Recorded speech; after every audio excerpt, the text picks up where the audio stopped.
Halo guys, kembali lagi ke Kosakata, episode yang ditunggu-tunggu ini sebenarnya bersama saya Evra Alexander dan yang kita undang adalah seseorang yang fenomenal di Kota Jayapura dari dunia industri kreatif dan tidak lain dan tidak bukan adalah Kakak Evo the Fenomeno. Terima kasih, Evra. Kosakata ya? Kosakata, Siap, siap. kosa dan kata-kata. Kata-kata, oke, Siap. siap. Jadi sebelumnya nih banyak yang bertanya-tanya, kenapa namanya Evo the Fenomeno? Epo The Fenomeno. Epo tuh sebenarnya nama rumah. Nama rumah. Nama dalam rumah dari orang tua dan keluarga Oke. lah, yang lebih akrab. Saya pilih nama ini sebenarnya, kebanyakan rapper kan agak bikin nama lebih ke referensi barat-barat. Betul. Tapi menurut saya yang dekat saja dan keluarga teman-teman. Jadi saya pakai nama Epo. The Fenomeno sebenarnya jauh dari musik. Saya suka dari sepak bola, saya suka Brasil. Terus saya suka Ronaldo Nazario de Lima. Oh. Itu kan julukannya Il Fenomeno. Oh, betul. Jadi kalau dia fenomena dalam lapangan hijau berarti kalau bisa saya fenomena di Hippo Papua lah. Oke, baik. Mantap. Jadi kakak punya nama asli? Kalau saya nama panjang sekali. Uh-uh. Singkatnya nama Epo nih diambil dari nama Selfox. Selfox itu artinya dari orang tua, jadi penggalan nama dari bapak. Sel itu dari bapak nama Celsius. Terus Fox itu dari bahasa Latin artinya suara. Jadi sebenarnya harapan beliau, karena beliau juga suka menyanyi, jadi tapi tidak jadi penyanyi profesional dan tidak jadi musisi yang lebih konsisten. Pacet taruh nama inilah, nama buatan di tengah nih, dengan harapan coba siapa tahu bisa menyanyi. Ternyata Betul. memang, tapi bukan penyanyi pop, tapi lebih ke rapper. Jadi nama adalah doa ya, itu kita aminkan. Amin. Jadi Selfox. Onesias Selfox Urbinas. Oh, Kalau Onesias nih dari apa? Kalau orang Biak bilang apus lah. Tete moyang. Oh, tete moyang. Bisa bilang nama tanah juga kakak? Iya, nama tanah. Nama tanah. Oke. Jadi untuk teman-teman yang nonton di Papua ini kita punya satu tradisi. Jika ada turunan baru yang lahir itu ada nama tanah, nama yang dibawa biasanya itu dari turunan-turunan sebelumnya, dari generasi sebelumnya. Jadi biar semangat yang sama itu diturunkan. Bereinkarnasi lah. Betul, kaksku itu sudah. Jadi sebelum kita bertanya jauh, apa yang membuat kakak tercemplung nih atau bisa berkarya di dunia rap itu sendiri?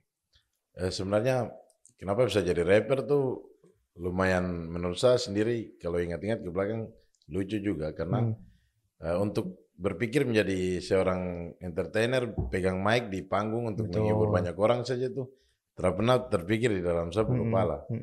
Apalagi tong di Papua dari kecil tersuguhkan dengan mimpi-mimpi dini, di mana ketika melihat banyak perkembangan yaitu sepak bola, pasti kita ingin jadi pemain bola profesional. Gitu. Dulu kalau kita ditanya itu semua orang pengen jadi kakak boas. Iya, banyak sekali yang aku menjadi apa kakak boas, generasi yang kecil-kecil. Jadi kakak boas kita undang habis ini. Semoga. Idola juga. Betul, lanjut. Jadi akhirnya karena Tete di rumah nih juga pengurus olahraga. Beliau adalah kepala dinas pertama masih Dispora, Dinas Pemuda dan Olahraga, perintis Dispora di Provinsi Papua, dan salah satu dari beberapa manajer Persipura. Jadi Persipura tuh setiap hari di rumah. Belum ada yang kayak dong makan di hotel kayak yang sekarang. Dulu saya saksikan di mata kepala bahwa ada tungku api dan Persipura makan dari situ. Itu zamannya siapa? Masih kakak Jekomboy, terus Pace Krisya Rangga, pokoknya yang regenerasi tahun-tahun dong bilang generasi emas waktu itu. Pasukan dari PON Papua 93. Betul 90-an. Jadi akhirnya kita berpikir untuk baku saudara nih semua, kita jadi pemain sepak bola aja. Karena hanya dua pilihan waktu itu. Kalau tidak main bola berarti sekolah tinggi-tinggi dan kalau bisa kerja di kantor. Betul. Dan akhirnya karena terbentur dengan background keluarga broken home, Dan juga beliau Tete nih selain mengurus olahraga, dia juga suka musik. Dulu punya sanggar seni di rumah juga namanya Sanggar Cendrawasih. Jadi ada tarian-tarian tradisional dan juga beliau bikin studio musik di situ. Orang sering main musik, studio band. Tapi menurut saya kayak bikin ribut, bosan sekali. Nah, ternyata ketika berhadapan dengan situasi broken home nih, ada banyak keresahan, mentalitas terganggu kan orang tua harus pisah. Setuju. Jadi kebetulan saya nih orang yang cukup introvert, tidak suka di kerumunan orang dan jarang bicara di depan banyak orang. Jadi ketika saya lihat mulai mendengar ini musik seperti apa, ini rap, ternyata ada space yang lebih banyak bicara di situ namanya rapping. Jadi lebih banyak bercerita, storytellingnya cukup banyak, ruangnya, liriknya bisa kita tulis lebih banyak.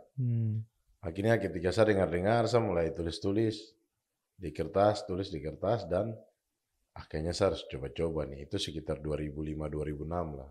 2005 sudah Saya cukup coba untuk tulis dan ternyata saya belum paham bahwa ini namanya rima akhiran.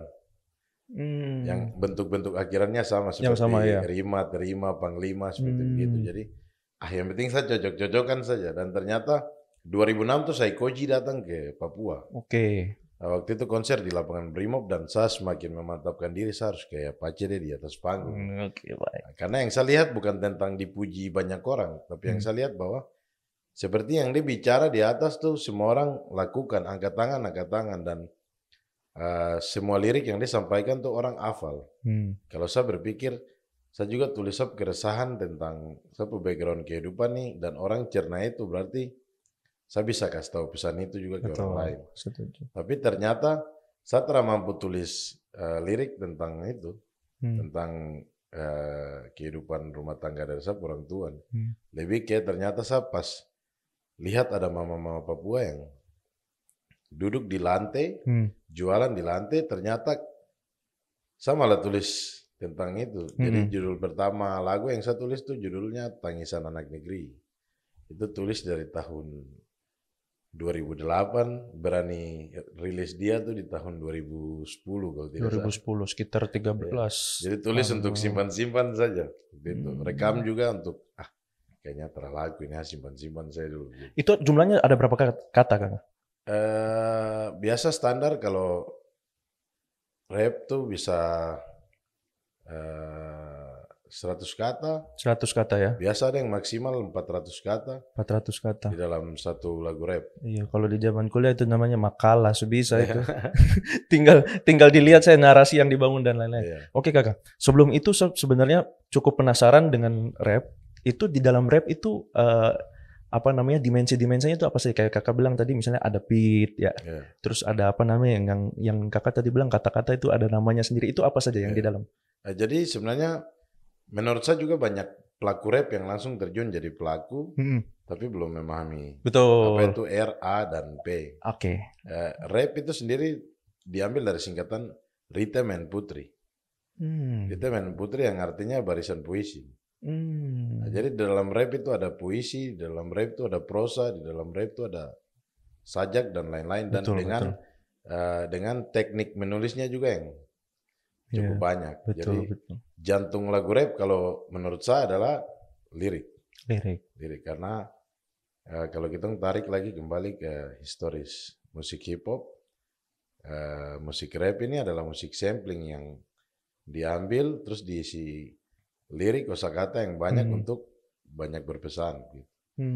Jadi ada lirik-lirik rap ini menembus sastra, maksudnya menembus sastra nih sastra-sastra yang lumrah. Jadi lirik rap ini bisa memutarbalikkan itu semua dengan cara dan imajinatifnya masing-masing pelaku dan penulis. Jadi ada metafora, majas-majas juga tersisip di dalam. Hiperbola yang kita dengar-dengar dulu waktu zaman SD ya, pelajaran bahasa Indonesia. Dulu kan kayak pulang cepat sebenarnya. Ternyata pas sebagai pelaku saya juga biasa kan bawa materi tuh. Bawa materi tentang rap, ada 2 sekolah di Kota Jayapura juga yang pernah suruh saya ngajar di situ, ada SMA Negeri 4 dan SMK Negeri 1 Jayapura. Jadi akhirnya oh ternyata kalau bawa materi tong beda kembali, oh ini pelajaran SD juga. Pelajaran yang dulu kepala lari-lari. Tong mau lari mengantuk, ini apa lagi gitu. Ternyata menarik menurut saya. Iya. Jadi lebih ke rap itu tadi rhythm and poetry ya. Jadi puisi, jadi ada kata-kata. Kalau musik sendiri namanya apa, Kak? Kalau musik itu lebih ke beat instrumental. Oh, beat instrumental. Kalau kita sudah punya lagu dan itu dipegang kan biasa disebut minus one tuh untuk manggung. Jadi sebenarnya musik atau instrumentalnya anak hip hop atau musik hip hop ini rata-rata itu adalah musik sampling. Jadi musik sampling artinya adalah musik yang didaur ulang. Jadi kalau kita lihat ada penggalan-penggalan lagu jazz dulu, blues, lagu-lagu 80-an, itu ada dia punya bagian intro lagu yang kosong, yang musik lari sendiri. Betul. Itu dipotong dan dinaikkan dia tempo sedikit terus ditambah ketukan, kayak gitu. Dan diisi rap. Jadi musik rap waktu itu untuk instrumentalnya tidak di-create seperti teman-teman musisi pop dan yang lain-lain yang dong gambar dari gitar, tidak. Ini musik yang asli dibuat dan akhirnya diisi rap. Itu yang disebut dan sampling. Setelah dari sampling? Setelah dari sampling diperpanjang karena ada pengulangan di situ. Betul. Itu saja yang diambil, dipotong terus diulang-ulang. Dong pasang ulang-ulang sambil taruh ketukan, itu yang dinamakan dengan looping. Oh iya, betul. Kalau sekarang tuh ada teman-teman yang sekarang biasa bukan hanya kepentingan musik, untuk audio biasa dong pakai Fruity Loops yang gambar buat. Betul. Itu cukup familiar. Pengembangan dari kata looping itu. Betul. Kakak ini kan memulai rap bisa dikatakan sudah 2005-2006 tuh. Kakak sudah mulai coba-coba tulis. Jadi perbandingan yang kakak sangat rasakan antara dulu tantangannya seperti apa, sekarang tantangannya seperti apa, atau semakin sekarang malah ternyata semakin mudah. Itu yang kakak rasa apa tuh? Boleh kakak cerita sedikit? Kalau yang saya lihat perbandingan dulu dengan sekarang adalah platform. Ya, media. Betul. Jadi dulu saya pernah rasakan bagaimana coba-coba lihat software itu dengan satu teman, shout out buat Ortiz Yarangga namanya, Ori MC dulu. Jadi saya mulai dengan dia. Jadi waktu itu mulai saya bilang, aku petugas belajar bikin beat, bikin musik. Saya petugas adalah tulis lirik. Jadi dari awal memang saya tidak mau urusan dengan yang bikin musik lah. Saya suruh dia tanggung jawab. Tapi untuk memahami tong sama-sama paham. Akhirnya tong ke warnet pakai Audio City kalau tidak salah dulu, masih Audio City. Zamannya masih warnet ya, masih warnet. Edit Pro. Jadi download itu masih trial, belum master. Jadi kalau lampu mati, selamat. Barang tak hapus dan harus download ulang. Bayangkan tahun itu masih GPRS, tong download bagaimana? Iya betul Kak, setuju. Saya juga rasakan itu. Juga, betul. Tahun-tahun itulah, main Facebook saja tong tunggu lama baru. Betul. Belum aplikasi. Betul. Masih browser. Akhirnya sampai tong pernah berpikir tentang bagaimana musik ini dia jadi uang. Waktu itu tong hanya berpikir menjadi seorang musisi rap, tong punya lirik sampai menjadi sebuah pesan, dan di situ adalah sebuah kehormatan yang tong dapat. Artinya bahwa karya yang tong ciptakan orang putar. Jadi dulu sekarang distribusi lancar, orang distribusikan karya ke YouTube dan lain-lain. Tapi dulu tong distribusi adalah tong kenal teman-teman supir angkot. Tong bawa kaset tape? Ya, kaset CD. Yang sudah burning. Isi tong lagu-lagu MP3. Tong kasih ke orang, kamu putar ya. Atau tidak, mulai ada flash disk waktu itu. Jadi betul. Kamu tolong putar, ini apa? Ini kita mau karya. Begitu. Jadi saya dulu agak sedikit main licik juga. Jadi kebetulan di tempat tinggalnya sabu mama nih, ada rumah kos. Jadi itu punyanya sabu mama. Di situ ada teman-teman supir angkot yang kerja terus tinggal kos di situ. Jadi saya bilang kalau kamu terputar sabu lagu, berarti kamu keluar dari kos. Itu namanya privilege kan. Kalau bahasa sekarang dong bilang. Jadi akhirnya, aduh kakak. Ternyata teman-teman kebetulan teman-teman ini asalnya dari Nusa Tenggara Timur. Ya. Yang sebenarnya menurut saya juga saya akui kalau dong punya perkembangan hip hop itu lebih dulu dan bagus-bagus karya-karya hip hop dari Nusa Tenggara Timur, khususnya Kupang, Flores. Betul. Ternyata dong suka. Kakak kita juga suka dengar lagu rap. Oh ya sudah kalau begitu, setiap bikin lagu kakak kasih tong ya. Oh sip, kalau begitu drop kasih. Jadi ternyata dari dong tuh lagu mulai tersebar. Dan ketika tong lihat ada angkot yang lewat tapi bukan dong yang putar, tong kejar. Kejar tuh hanya memastikan bahwa ternyata orang lain putar tong lagu. Berarti lagu bagus kayak gitu. Dan itu belum ada tong kenal YouTube. Betul. Dan di situ hanya untuk pukul dada saja bahwa berusaha untuk kasih tahu keluarga bahwa saya bisa melakukan sesuatu berkarya, tapi ya Papua. Jadi kalau kau pakai seragam dan belum pakai toga, orang biak bilang Roy no bagus terhadap apa. Setuju Kak. Jadi sebenarnya yang dari kakak cerita ini rap ini yang saya tangkap ya kakak. Yang saya tangkap rap ini sebagai wadah untuk anak-anak mendapatkan ruang mendapatkan pengakuan. Mungkin beberapa kakak sudah mention juga dari keluarga yang misalnya sedikit bermasalah atau tidak dapat pengakuan. Jadi rap ini jadi wadah. Mungkin itu juga yang mendorong kakak setelah kita cari-cari informasi tentang Kakak Epo, ada satu gerakan yang kakak buat untuk menggait atau menjadi wadah untuk anak-anak muda terutama yang di jalan nih kakak. Tentang rap ini, bagaimana mereka bisa berkreasi secara positif. Mungkin kakak bisa cerita itu bagaimana ceritanya? Jadi sebenarnya itu platformnya dari saya bikin satu rumah production namanya Room Fararur. Itu lokasinya? Di Kota Raja, Kota Jayapura. Oke, Kota Raja. Di Jalan Poros, pinggir jalan. Jadi room itu artinya rumah. Fararur artinya bekerja, bisa bekerja. Jadi itu bahasa dari Biak juga. Saya kebetulan dari Biak. Jadi daripada barat-barat mendingan tuh pakai bahasa barat juga tuh. Biak barat kan. Biak barat. Jadi room Fararur itu sama seperti room home production lah.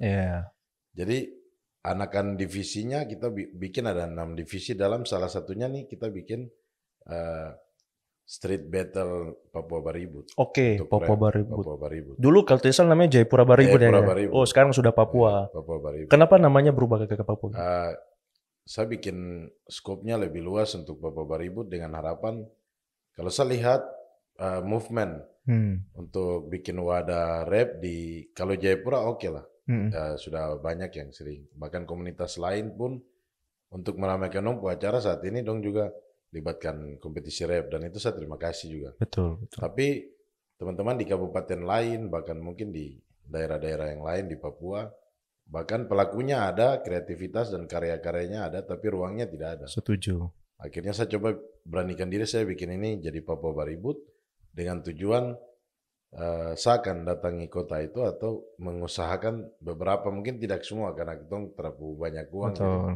Satu persatu kita coba push dong pun nama. Mungkin dari kemarin saya dari Merauke misalnya, nanti dari Merauke akan kirimkan rapper untuk battle di Jayapura.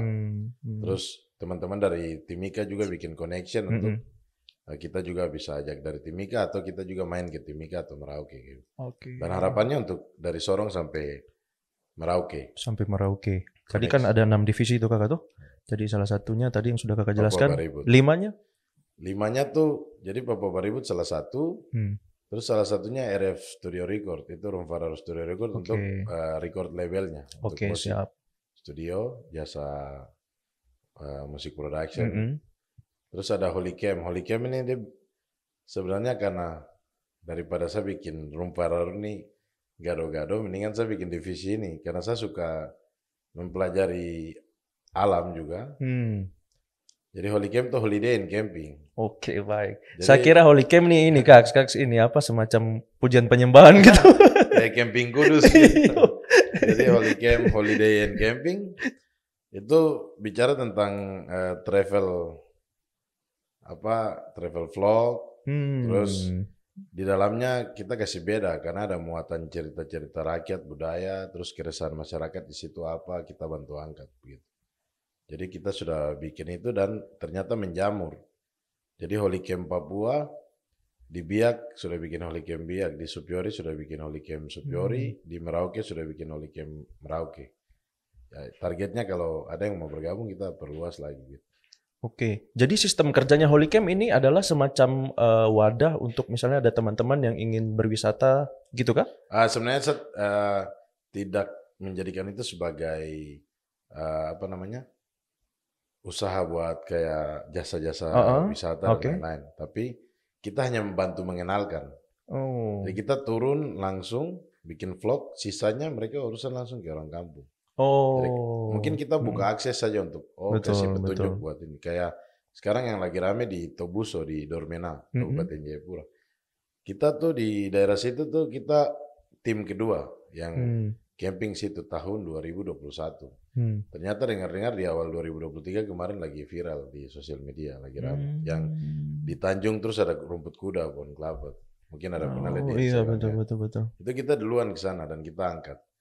Nah, selain itu ada pilot-pilot dari perusahaan misi yang datang ke situ.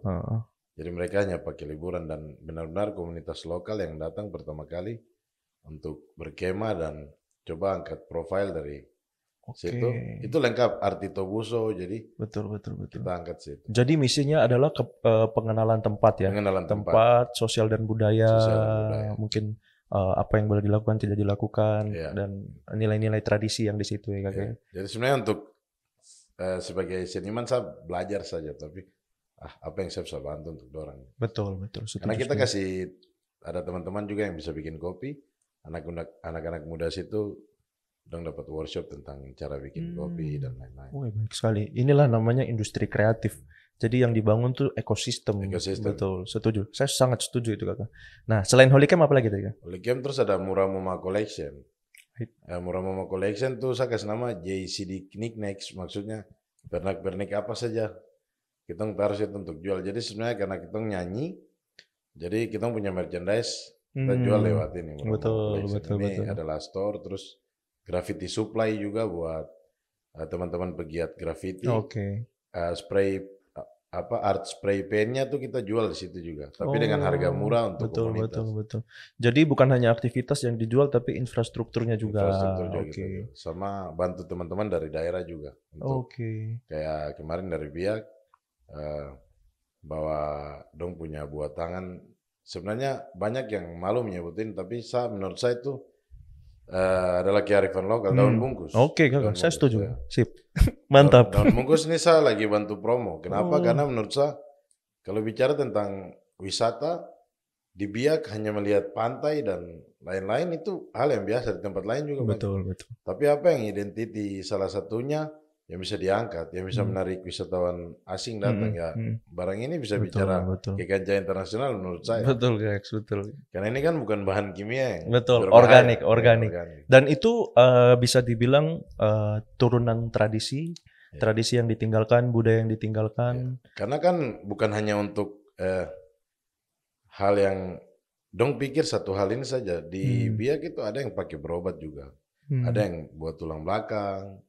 Terus zaman dulu ada daun yang digosok di dayung perahu untuk keluar ke laut, digosok di parang.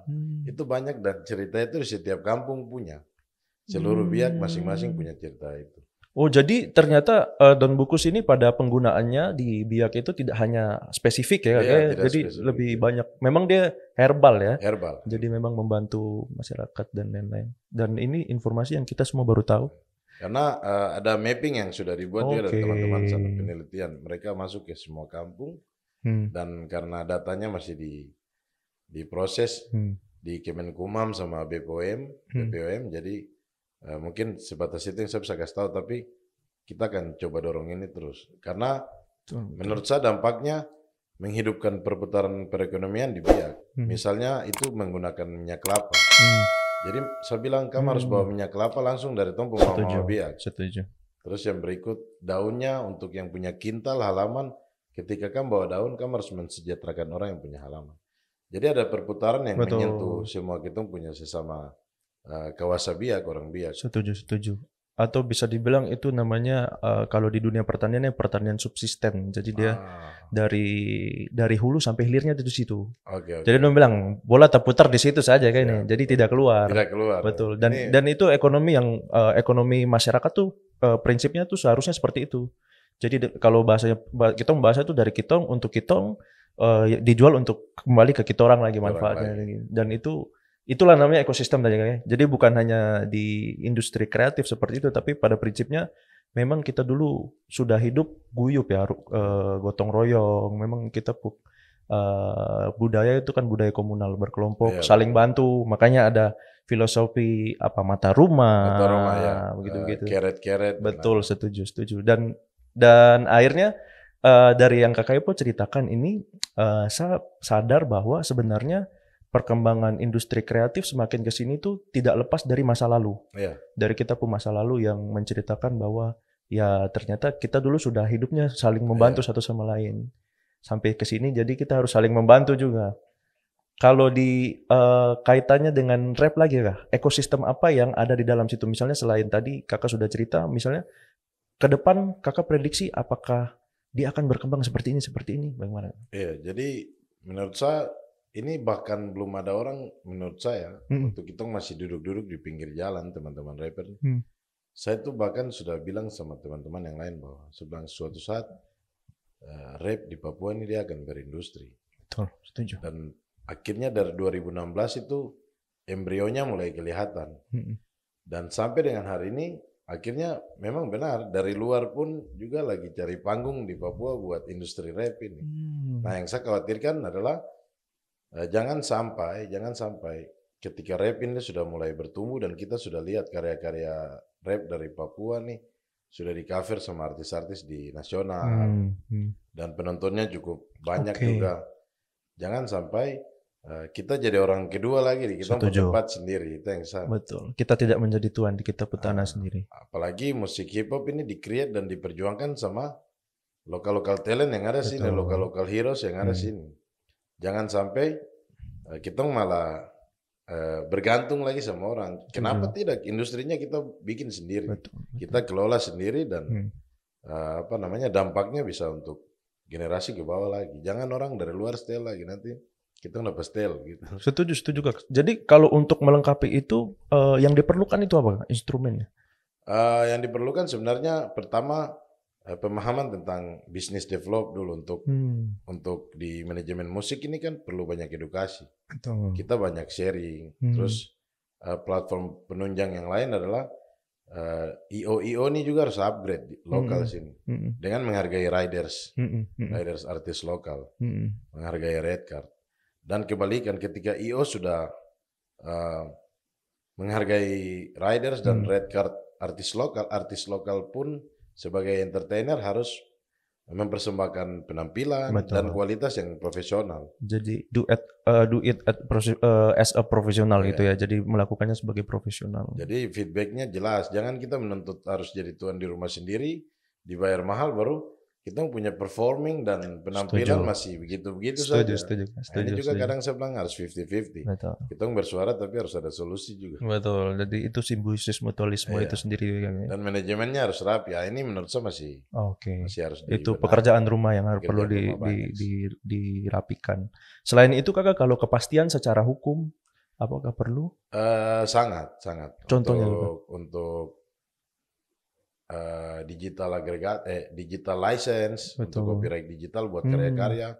Berikutnya ada musik publishing, terus ada lembaga musik kolektif, sampai ke level yang sebenarnya paling utama adalah sertifikasi haki dari Kementerian Hukum dan HAM. Itu sah secara hukum dan negara, artinya bahwa ketika kita melapor karena karya kita dicurangi atau diambil, karena sudah 3 instansi dan institusi ini kan sudah bersinergi untuk hal ini. Haki ada dari Kementerian Hukum dan HAM, Kepolisian Republik Indonesia dan Kementerian Pariwisata dan Ekonomi Kreatif. Jadi ketika kita melapor kita punya dasar hukum jelas. Setuju. Tapi kalau ngocir sosial media dan belum mendaftarkan hak cipta, menurut saya ya kita buang garam di air laut juga. Iya sih. Karena betul. Ya bagaimana kau bikin rumah tapi kau tidak sertifikat tanah. Jelas ketika orang gusur kau tak cabut. Setuju Kak. Selama ini apakah ada bisa dibilang tantangan ataukah sedikit polemik atau dinamika yang terjadi terkait hak itu tadi Kak? Yang Kakak tahu mungkin Kakak bisa cerita biar kita juga bisa teredukasi, oh ternyata hak itu penting. Sehingga tidak ada ada selek ke depan dan lain-lain. Jadi sebelumnya saya apresiasi buat Kepala Kantor Wilayah Kementerian Hukum dan HAM Papua sekarang Bapak Teo Ayorbaba. beliau giat sekali lebih memperhatikan hak intelektual. Setuju. Untuk seniman bahkan merek-merek. Jadi sebenarnya itu kita harus jemput juga, kita nggak harus tunggu dapat panggil dari dalam rumah untuk. Bahkan kan program pendaftaran haki gratis nih banyak sekali beliau bikin. Kita juga terlibat kolaborasi waktu itu. Nah, untuk kasus-kasus yang terdekat, saya baru lihat beberapa kemarin ada satu event di Jayapura juga. Terus ada lagu rap dari luar Jayapura, itu dibawakan sama musisi di Jayapura. Dan akhirnya rame lah di sosial media. Ada baku melawan dan segala macam. Netizen with attitude lah. Akhirnya di sini saya lihat celah di mana sebenarnya ada celah di dua musisi ini. Yang satu membawakan lagu tanpa izin tapi sudah meminta maaf. Tapi yang satunya menuntut tapi sepertinya dasar hukum ini belum ada. Hak cipta patennya, sertifikasinya belum ada. Nah ini mempersulit kita sebagai pemilik pencipta lagu untuk menuntut ke ranah hukum. Nah, terus ada lagi yang musisi dari negara tetangga sebelah, kita saudara-saudara sendiri Papua Nugini. Studio CHM itu juru bicaranya kontak langsung ke saya. Dong merasa gerah dengan anak-anak Papua yang saat ini bikin lagu PNG, jadi yang tidak mengerti repu arti jelas lagu ini tentang apa, malah bikin tentang cinta, patah hati dan gombal untuk cewek dan segala macam. Padahal musisi-musisi di Pasifik PNG itu bermaksud lain.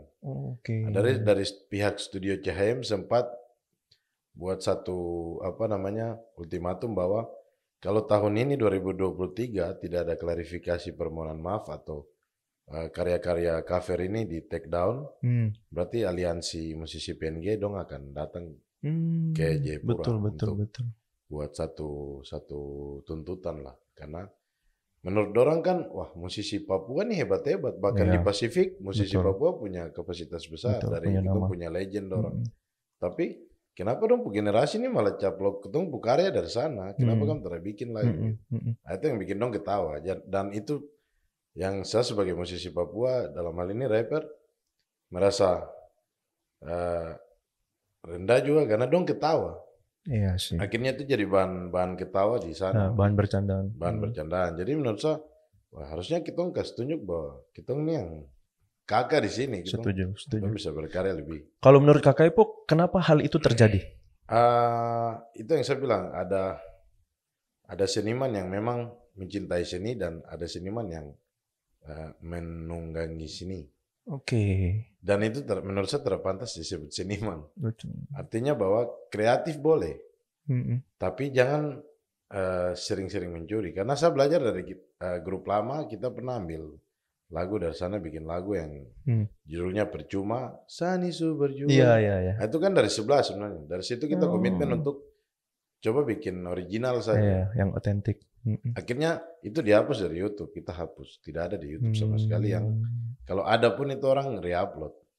Jadi kita sudah hapus itu. Saya baru tahu kalau yang Percuma itu dulu kakak Ipos sempat, saya baru tahu ceritanya. Tapi betul sih kakak, masalah copyright itu adalah kekayaan intelektual ya kakak. Jadi memang itu karya orisinil pribadi yang memang tidak boleh menjadi sesuatu imitasi lagi diproduksi ulang. Betul. Plagiat, setuju. Plagiarisme. Karena ada kan yang malah yang plagiat ini banyak yang membela diri juga sekarang. Kita yang punya lagu saja tidak sewot kok. Kami yang bukan punya lagu malah ribut-ribut. Terus ini sudah curi, sudah nyanyikan tanpa izin, baru ada yang bilang, kamu tidak punya haki kok, kamu begini. Maksudnya sebelum kita ngomong tentang administratif, kita bicara tentang jiwa seniman yang paling dalam dulu. Kalau kau seniman, berarti kau akan punya etika untuk tidak mengambil karya orang lain. Itu saja sederhana. Setuju kan. Setuju sekali. Oke, berangkat kita masih tetap bicara tentang rap. Kakak punya penyanyi role model dalam dan luar negeri kira-kira siapa? Kalau sebenarnya saya paling idola kalau lokal di Papua sendiri itu bukan rapper. Saya suka Bapak Nolap. Oke. Bapak Hormat Nolap untuk budaya dari sisi Betul, budaya setuju. dan kurator Setuju, antropolog setuju. yang menurut saya the one and only lah. Betul. Terus di bagian genre musik modern ada Black Brothers. Oke. Karena menurut saya waktu itu Black Brothers sudah canggih sekali. Setuju. Dan bahkan lagu Humbelo tuh saya coba kulik-kulik, menurut saya wah, ini juga menurut kita pandangan rapper ini juga ada rapping di depan. Iya, betul. Tapi mungkin itu bukan maksud Bapak David Rumagesan untuk nge-rap. Tapi menurut saya dong keren sekali. Tidak perlu tong bawa role model dari jauh-jauh gitu. Black Brothers dan Mambesak dalam hal ini Bapak Ronald saya itu sudah terlalu hebat sekali. Sudah sangat cukup. Ya, di era dan ruang yang masih sempit, dong bisa berkarya sejauh itu. Betul. Ibaratnya kalau bahasanya tuh mereka tuh ibarat lokomotif di kereta api yang sudah jauh jalan duluan. Kita tuh gerbong-gerbong masih ketinggalan semua di belakang. Pada zaman itu. Putus lagi. Betul sekali, Kak. Oke. Kakak punya keresahan sendiri untuk industri kreatif, dunia rap terutama secara spesifik di Papua atau di kota Jayapura itu apa, Kak? Kakak mungkin bisa bercerita dan kenapa itu kakak resah untuk hal itu? Kalau saya kesadaran untuk dalam hal ini kita punya orang-orang tua yang punya kapasitas besar di atas lah, yang bisa berbicara dan buat aturan-aturan. Saya hanya titip bagaimana ketika orang sampai di Bandara Jayapura dulu atau bandara-bandara di Papua. Orang tuh benar-benar dengar lagu tuh lagu lokal. Betul. Terus lagu-lagu rap lokal dulu tuh bicara lebih luas, lagu-lagu bahasa daerah lah. Betul. Itu diwajibkan. Supaya dong begitu datang Jayapura ketika lagu bahasa Sentani, oh iya, kita memang benar-benar sedang menginjakan kaki karena musik tuh kekuatan identitas. Betul. Sama dong ke Biak atau Serui, ke Wamena, lagu-lagu lokal dan bahasa daerah itu bunyi. Dan itu dijadikan perda. Betul. Sama. Musisi atau penari dan lain-lain diutamakan adalah lokal. Jadi ketika ada sebuah hajatan besar, lokal ini yang ditampilkan. Supaya, kayak Jogja tuh biar orang bawa artis nasional, internasional, dong seniman-seniman lokal itu dihormati sama masyarakat sana. Iya. Dan menurut saya tuh harus belajar dong juga. Betul. Bali. Setuju. Bali. Jadi Bandung juga. Jadi ya itu kalau aturan seperti begitu keluar, tanggung jawab lagi. Apakah pelaku-pelaku lokal ini bisa personal brandingnya dirapikan, profesional kerjanya bisa dipertanggungjawabkan. Itu jadi kembali 50-50. Setuju. Jadi artinya ketika kita bicara ekosistem, Kakak, ekosistem itu ketika ada termasuk peraturan di dalamnya. Nah, teman-teman yang mendukung ekosistem ini apakah siap? Kira-kira seperti itu ya. Bukan hanya infrastruktur ya, tapi sumber daya manusianya, terus sumber daya lain yang menjadi dalam satu kesatuan dalam ekosistem rap itu sendiri ataupun kita bicara tentang budaya musik ya. Jadi ada banyak hal sebenarnya pekerjaan rumah yang sebenarnya ini akhirnya menjadi pekerjaan rumah bersama. Jadi bukan hanya pekerjaan Kakak Ipo saja, tapi pekerjaan saya juga, pekerjaan teman-teman yang lagi mendengarkan atau nonton ini juga. Jadi yang kita bangun itu adalah semangat kekeluargaan untuk membawa kita punya budaya itu sendiri. Kak, tidak lengkap kalau Kakak sudah datang ke sini meluangkan waktu yang kita rasa Kakak sibuk, tapi Kakak tidak rap di sini, Kak. Coba Kak rap satu kali tentang apa ya temanya? Temanya Kakak boleh pilih, tapi kalau saya bisa request misalnya tentang anak-anak muda di sini Kak, atau tentang percintaan, nggak itu Kakak atur aja. Potong apa yang keluar saja. Boleh, itu instan. Ini karena apa namanya? Belum lah nge-rap acapella kan. Musik ya. Boleh siap. Oke, sekarang tong ada di podcast Kosa Kata. Jadi ko deng de dengar sapu kata. Saya akan freestyle dengan kata-kata yang rata. Pasang telinga dan juga lihat dengan mata. Di sini saya ada di Papua dan salam untuk kamu semua. Anak Papua harus maju dan jangan sampai terlambat. Karena anak-anak yang beradab pasti beradat. Oke, baik. Kak, kayaknya saya bisa rap juga. Kalau studio jadi kalau yang di sapu pikiran itu yang saya ingat tentang rap itu misalnya dulu di tahun 2000-an awal itu ada Bondan Betsuplik lagunya Bunga. Itu salah satu idola juga. Betul Kak. Jadi kayak apa, ku cinta kau bunga gitu-gitu lah. Terus lagunya Kera Sakti Kak, seekor kera berburu.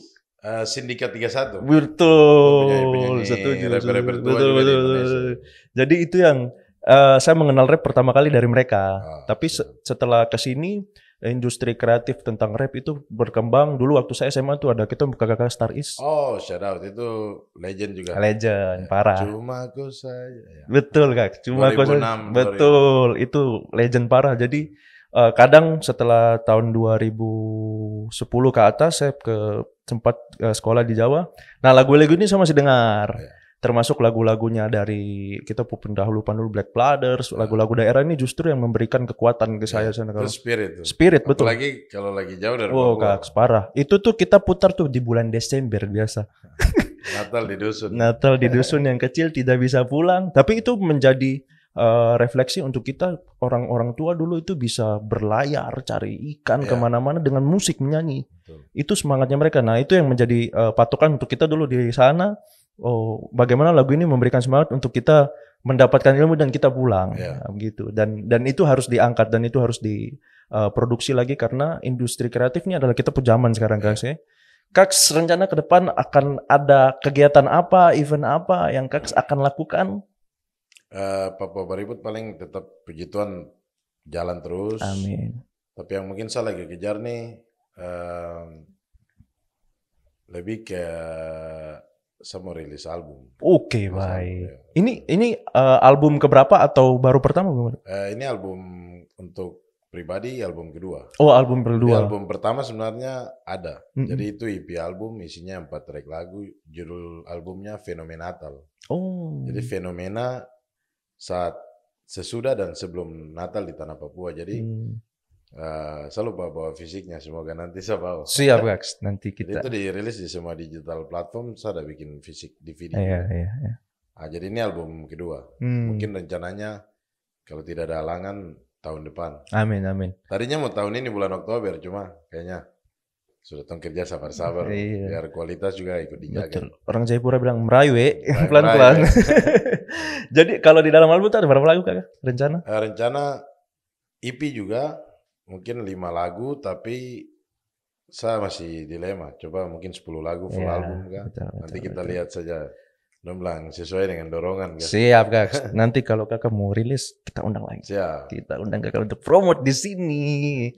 Kak, sebenarnya saya berat mengatakan ini, tapi kita berada di penghujung acara.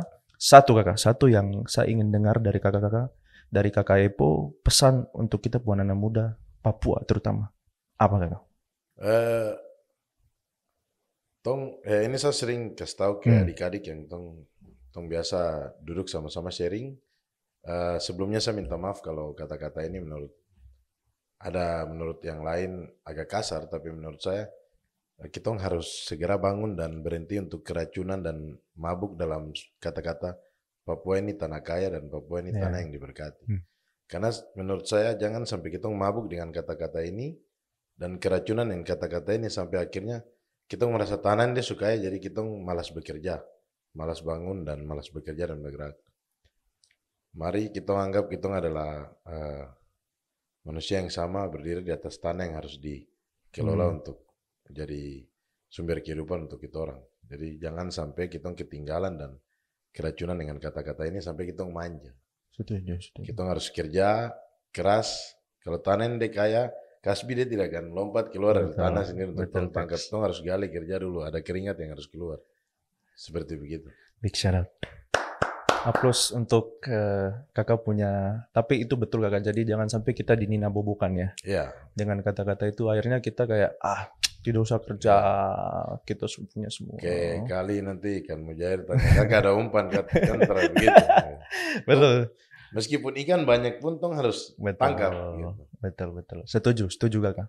Kakak, terima kasih sudah main di Kosakata. Terima kasih juga bisa dapat undang ke sini. Saya harap ini bukan yang terakhir ya. Jadi teman-teman kita akan undang Kakak Epo lagi dengan sering-sering betul cerita-cerita lain. Saya pikir ini dengan waktu yang cukup terbatas kita tidak bisa mengulik lebih banyak tentang dunia rap itu apa ataupun dunia underground kan. Kalau biasa di Amerika tuh kan banyak dipukulikan tuh kehidupan underground teman-teman rap, terus bagaimana mereka struggling atau berjuang di dunia rap itu sendiri di tengah rap itu segmented lah bisa dibilang tuh ya, pasarnya tidak semua orang terbatas, betul, tapi bagaimana mereka bisa survive, bagaimana mereka bisa bertahan menjadi penghidupan untuk teman-teman rap itu sendiri, dan itu kita punya sesi yang lain.